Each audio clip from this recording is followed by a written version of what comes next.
imagine that you die tomorrow, and when you get to the entrance of heaven, just like every comic strip that you've ever seen, here's St. Peter standing at the pearly gates, and when you roll up to him, he kind of waves you over. He says, hey, come here a minute, come here. So you kind of skip the line, you go up to the front, and he says, listen, I'm so glad you're here. I really need to pee. Is there any chance you could just like cover for me for a minute so I can go hit the restroom? I'll be right back. And you're like, okay, it's kind of unexpected, but sure. And so you stand there at the gate and you suddenly realize, wait a minute, I've got the power. I've got the power, right? Yes, all right, we're making some changes around here. We're going to do things my way now. My way or the highway. I have all of these songs in my head. You realize you get to be in charge of what makes the cut to get into heaven and what gets out. I don't know about you. I think I would make some changes. Like when I look at the animal kingdom, there are some obvious things that if I'm in charge, they are not going to be in heaven for eternity with me. Things like mosquitoes, okay, fleas, ticks, basically anything that I need to spray DEET all over myself to go have fun outside, that's gone, right? We're done with those. Also chihuahuas, right? Gone. No. I like chihuahuas. I don't like this guy, right? Hey, let's be honest, okay? Unless you own a chihuahua, you don't want to spend eternity with every time somebody walks by. Gone. I'm in charge now. I get to boot out whatever songs that I don't want rolling through my head for all of eternity. Okay? Can anybody have a song that if you're in charge, it is banned in heaven? This will never be sung again. Right? Song that never ends. That's a real problem if you're in heaven and heaven never ends. Okay? Baby Shark, gone. Every jingle that you heard on the radio when you were a kid that took up space in your head without your permission, gone. Whopper, Whopper, Whopper, Whopper, Junior. No. Right? I'll eat the Whoppers. I don't want to sing the Whoppers. It would be fun to be in charge and decide what makes the cut and what doesn't. And of course, we know that it's not about songs, it's not about bugs, it's about people. We know that there are things that people choose to do that are absolutely not allowed in heaven. There are things that would make you unfit to get to enter heaven, right? There are a lot of obvious things like murder. Okay, murderers we don't want roaming around in heaven, and rapists and terrorists and sex traffickers and con artists and the people who make those spam emails when you just enter your email address one time to sign up for something and they send 500 investment strategy. I don't want an investment strategy. Okay. We want to make the cut. I want to make the cut. All of us want to spend eternity with the Lord doing things that are good. Today, as we launch this new series called Old School, I want to tell you about how God evaluates the good and the bad in us and what it takes to make the cut. And we're going to do it in this series. We're going to focus on looking at things from the Old Testament, the part of the Bible that was written before Jesus came to earth. Because I love teaching about Jesus. I love quoting him. I love these passages that Peter or Paul or John or James wrote to the church explaining what Jesus did. And we teach a lot out of the New Testament. But there's so much good in the Old Testament that sometimes we skip over. And the reality is there's a lot of truth in there. And so I want to take some time to look at that. We're going to start that today by looking at Hebrews chapter 11. Which is actually in the New Testament. We're going to start the Old Testament by looking at the New Testament. And the reason is because Hebrews 11 is sort of a greatest hits album of Old Testament heroes. It's like the Hall of Fame roster of all of the guys and girls that did amazing things in the Old Testament. And we have this whole chapter where the writer of Hebrews, inspired by the Holy Spirit, is listing all of these characters and say, be like him, be like him, be like her. So it seems like a logical place to have an overview before we dive into all of these fine print individual stories. Hebrews 11 is full of the regular characters that you would expect. Guys like Noah and Moses, Guys like Daniel, who was in the lion's den, and David, the king who slayed Goliath. But it's also, and here's what's interesting today, the chapter is also filled with people you wouldn't expect to be in a Be Like Them series. Murderers, adulterers, slave owners, hate crime committers, arsonists, liars, con men. All of those are also in Hebrews 11. And here's the weirdest part of all of it. The murderers, the liars, the con men, they're also the people that you know well. Those are the names. They're not side by side with the good guys. They are the good guys. Let me show you. Okay. Noah is listed in this roster. Noah, the guy who built the ark and saved humanity, is also the guy that got so hammered, drunk on his own brew of wine, his sons found him passed out naked in his tent. That is awkward. How would you like to have your worst bender recorded in the Bible for all of human history? All right, one day Roger got so drunk he just laid naked in his... Okay, that would be really embarrassing. And yet he's in there. Sorry, Rod, I'm sure that's never happened to you. Okay. Abraham, right? Anybody who grew up in kids' church, Father Abraham had many sons, right?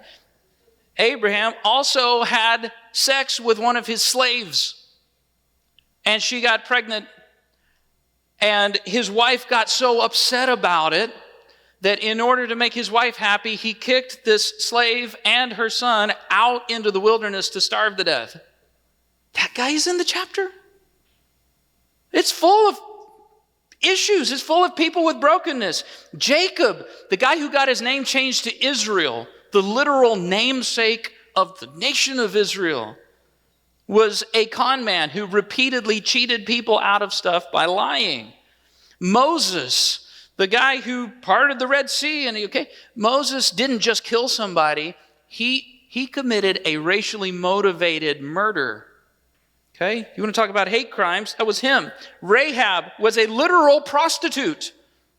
Okay. You ever wonder why the spies that were sent to investigate Jericho ended up at Rahab's house? It's not because they were asking for directions. She's a prostitute. She's in there. Gideon, who did great stuff and led the army of Israel, took the winnings from his conquest, built an idol, and started having people worship at his house instead of at the tabernacle.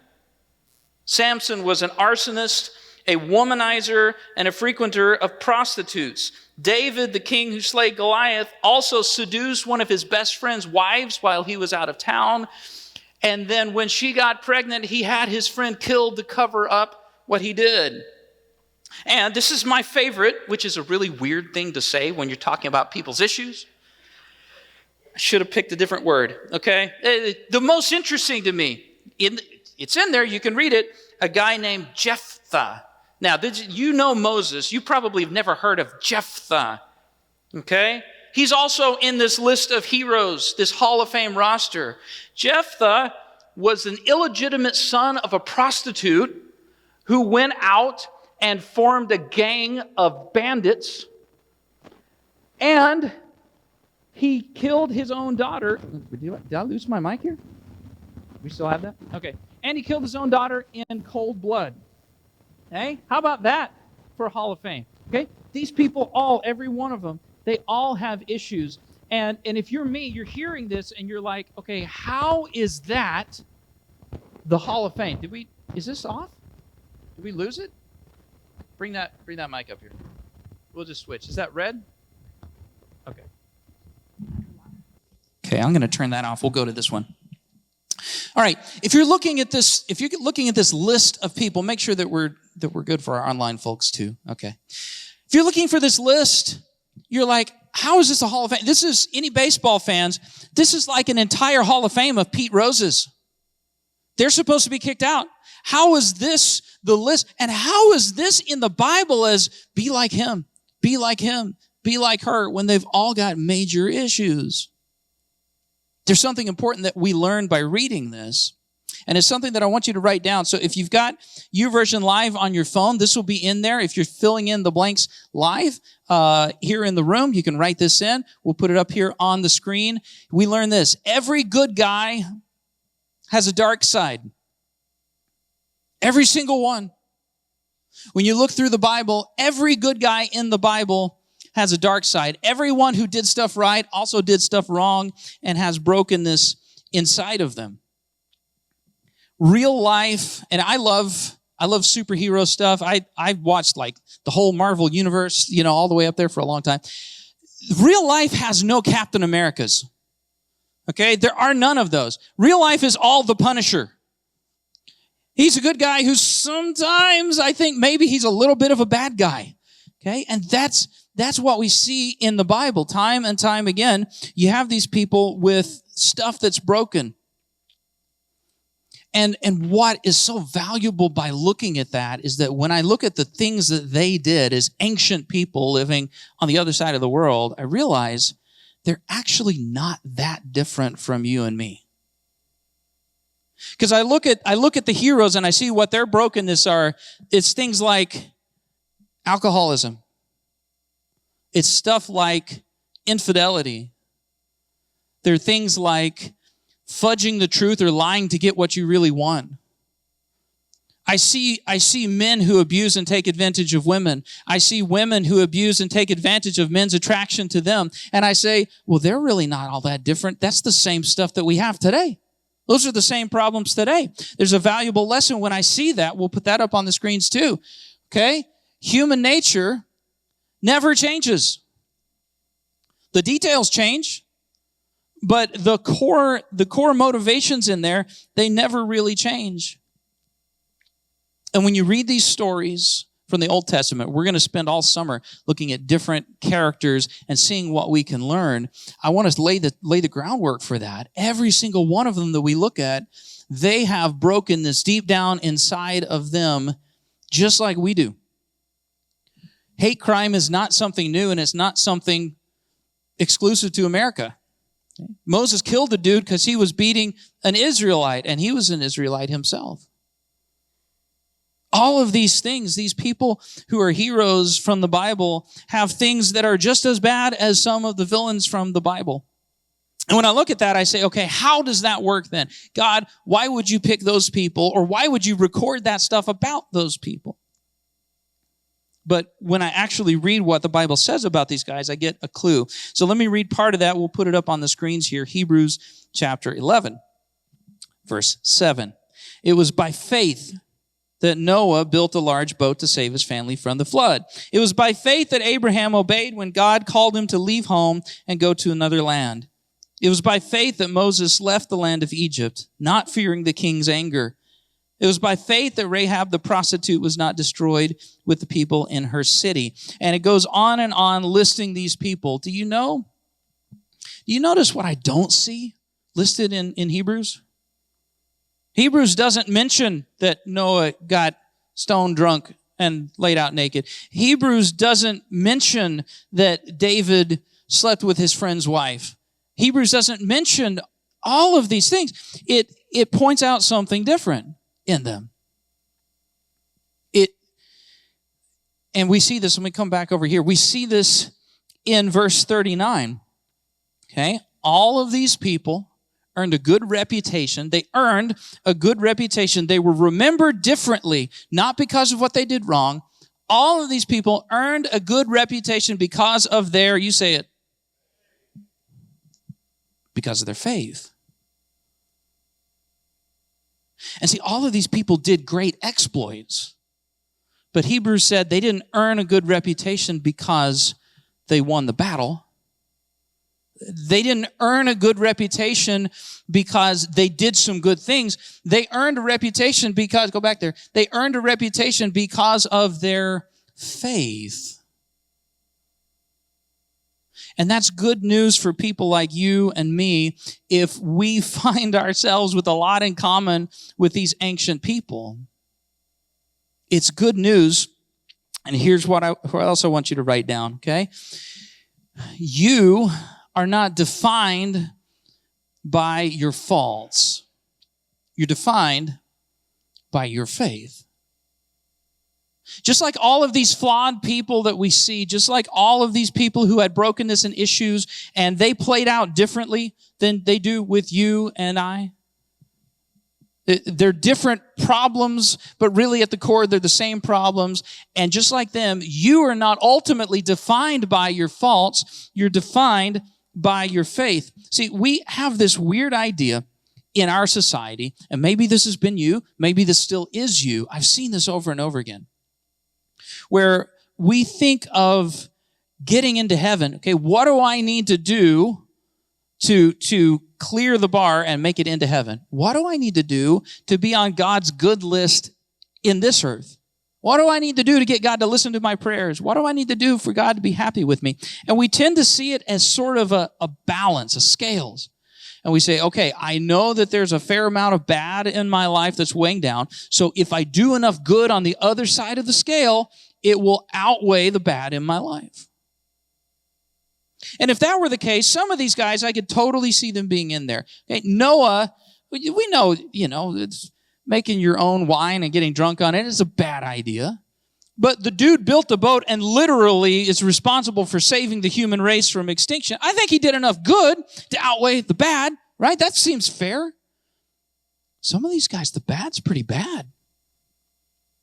But the Bible doesn't say Moses did enough good for the nation of Israel to outweigh murdering a guy. It said he was in that list because of his faith. An entrance into heaven is not because of doing enough good. Here's what it's about. Ephesians chapter 2, starting in verse 1. Bible says this, "You were dead in your transgressions and sins in which you used to live when you followed the ways of this world." All of us. Okay, that's you, that's me, that's the guy writing this. Paul is one of the great heroes of the New Testament. He says, all of us also lived among them at one time, gratifying the cravings of our flesh and following its desires and thoughts. Like the rest, we were by nature deserving of wrath. But because of his great love for us, God, who is rich in mercy, made us alive with Christ. For it's by grace you have been saved through, there's that word again, faith. It's by grace, it's by God's grace to you that you have been saved through your faith. And this is not from yourselves, it's the gift of God, not by works, so that no one can boast. Why does Paul, inspired by the Holy Spirit, why does he write that? Why does he specify you're not saved by working hard enough for God? It's because you and I have a tendency to believe that. If I do enough good, it'll outweigh the bad. Now, I want to be really clear. It is important to do good, okay? You need to do good. You need to honor God with your life. If you belong to him, if you say, "Great are you, Lord, it's your breath in my lungs," okay, if you're singing that stuff, if he's your Lord, he does get to boss you around, and you should do your best. But all of us, like these heroes in the Bible, all of us have brokenness and flaws. We all mess stuff up. And it is really good news that God still evaluates people that way. So earlier we wrote down that human nature never changes. I want you to write this down. In the same way, God's nature never changes. God is the same. His character is the same. This whole series, as we look through the Old Testament, we're going to see elements of God's character. And his character and his values, they never change. That's good news, because that means if God evaluates Moses because of his faith and not because of his faults, then God evaluates you because of your faith and not because of your faults. There is no amount of trying to do enough good to outweigh the bad. It's not about that anymore. And in full view of their flaws, God listed these people who had major issues and said, yes, but at the end of the day, they had faith in me. They were servants of mine, and they served me even in their brokenness, and I approved them, and I've invited them to join in their reward. This list of people in Hebrews, these are people who are in heaven today cheering you on and saying, don't give up. flawed people. So when I look at that, in light of that, there are two things that I want to take away from this thought. Okay, just, well, God doesn't evaluate you because of your faults. That's good. What do I do with that? Let me show you two ways to put the rubber to the road this week based on that truth. The first one is this. Write this down in your notes. Don't look up to your role models. Look forward. What does that mean?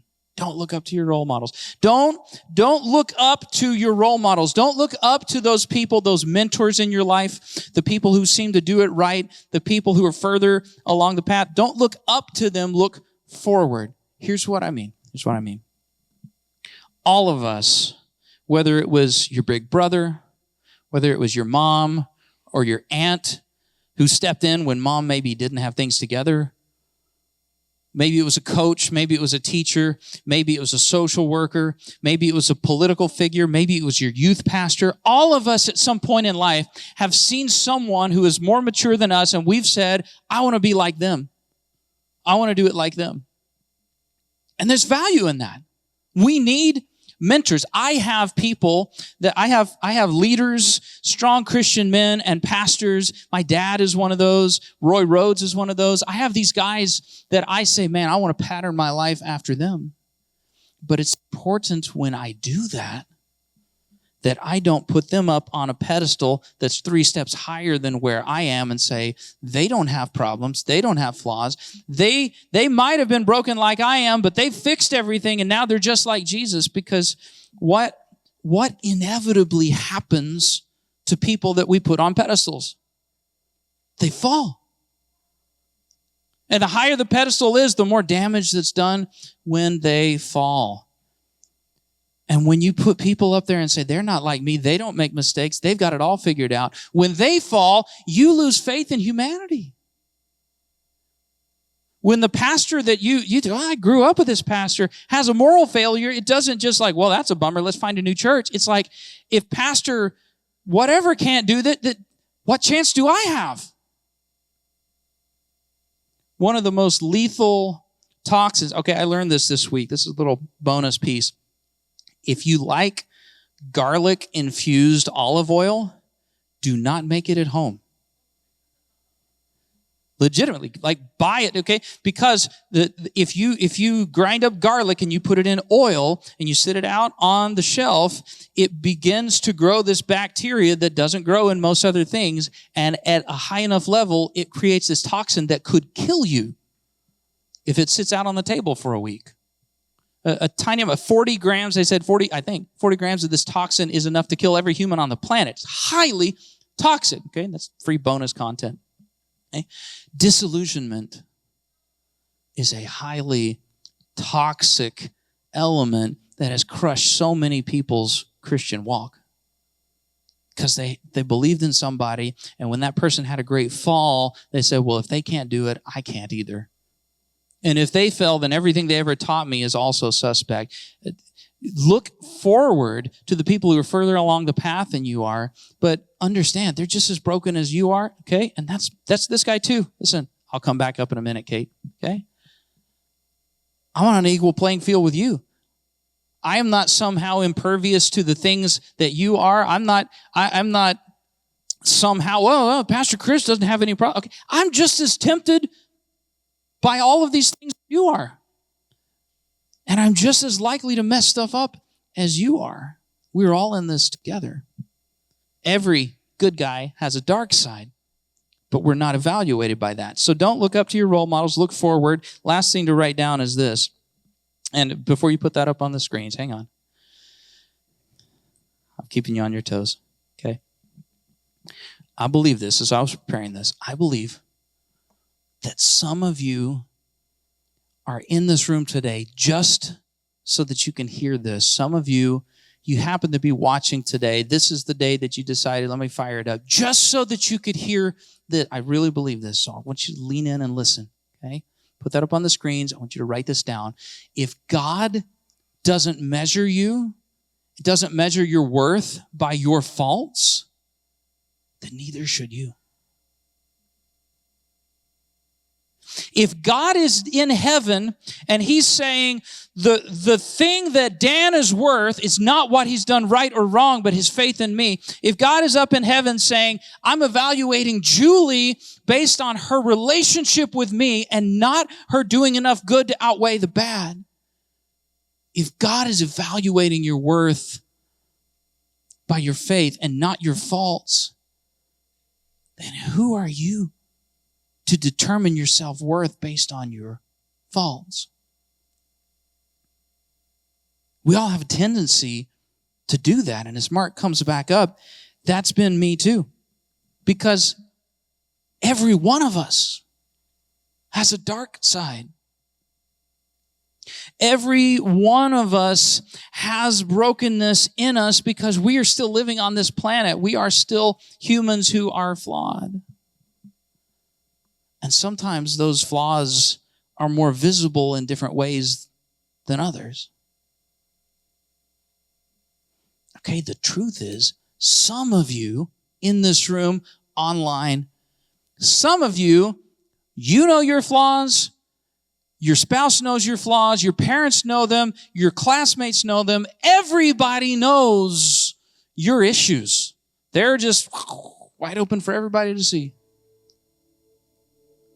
And for some of you, that awareness, everyone knowing that you've made a mistake, everyone knowing everyone knowing you're struggling with addiction, everyone knowing that you're the one who cheated on your wife, everybody knowing that you're the one who had to do time for cheating on your whatever it is. Your flaws have hijacked your whole identity, and that's become who you are now. I'm Craig the screw-up. That's who I am. Some of you, those flaws, that dark side is something that's in your past. There was a time, there was a season when you were way off the map, doing wrong and bad. And some of you have worked so hard to try to rehabilitate your credibility. Some of you changed towns, you changed churches. It's a different family now. You're like, I'm a different person, but in the back of your mind, you're like, man, I hope that my new friends don't find out what I used to be like because they may not be my friends anymore. They may judge me because of that. Some of you would benefit greatly from being in Celebrate Recovery on a Thursday night, but you're like, nah, I don't want to go because nobody thinks that I've got struggles with this or that I used to have struggles with that. And you're worried that that past might catch up to you. And there are some of us in the room here, online, that the only people that know the dark side in you are you and Jesus. And the people around you have you on a 6-foot pedestal because they're like, man, Peggy would never, Brenda would never, Frank would never. And the truth is, you are just as flawed as any other human. And instead of trying to rehab your street credibility, you live with the weight of expectations where everyone says they have to be perfect. They don't have mistakes, and you know that you're not. No matter what your dark side looks like to others or to yourself, you need to understand that every hero in the Bible has a dark side, even Jesus. Jesus didn't have a dark side. Jesus is God on earth. Jesus did everything right. Jesus had the darkest of darks, the bleakest of bleaks. 2 Corinthians 5:21, we'll put it up here on the screens. It says, God made Christ, who knew no sin, listen to this, to be sin on our behalf. Now, I want you to think about this. Some of you have really messed some stuff up in your life. You have never become sin. You may have committed a sin. God says that when Christ was nailed to the cross, every sin of humanity, every crime that's listed on the list, everything that people have done up until this point, bizarre ways to sin that we haven't even invented yet, And every one of those is on Jesus as he's nailed to the cross, dying. He became sin on our behalf. And here's why: so that in him we could become the righteousness of God. Jesus took on the darkest of dark sides so that it's not you being good enough that helps you to measure up. It's not you doing it right that allows you to make the cut. He paid for all of that stuff so that you and I are judged not by our faults, but by our faith. And if you're hyper aware of your faults, you need to know they don't define you. One day you will die. Or if Jesus comes back to collect the church before you die, you'll still face the judgment of Christ. Every person will stand before God. And when you die, when you're at the entrance to heaven, it won't be St. Peter who's standing at the gate. It will be Jesus. And the question will not be, Vicky, did you do enough good to outweigh the bad? The question will not be, Robert, did you give enough in church? Did you tell enough people about Jesus? The question will be, did we know each other? Do you know me? Jesus said, when I have that final judgment day, a lot of people are going to come and they're going to say, Lord, look at all this stuff I did for you. Look at all this stuff I did for the church. I was such a good Christian. And he will look them in the face and say, I don't even know you. You don't belong in here. Because it's not about doing enough good. Every hero, every good guy, every person who does it right, we all have a dark side. But God is not judging you by your darkness. He doesn't evaluate your worth by your flaws. It's by your faith. So give the people that you look up to permission to be as flawed as you are. And give yourself permission to be both flawed and a faith-filled follower of Jesus. Hey there, just wanted to take a minute to say thanks for watching. If a friend sent you this link, it's because they believe what we talked about today is going to make a positive impact in your life.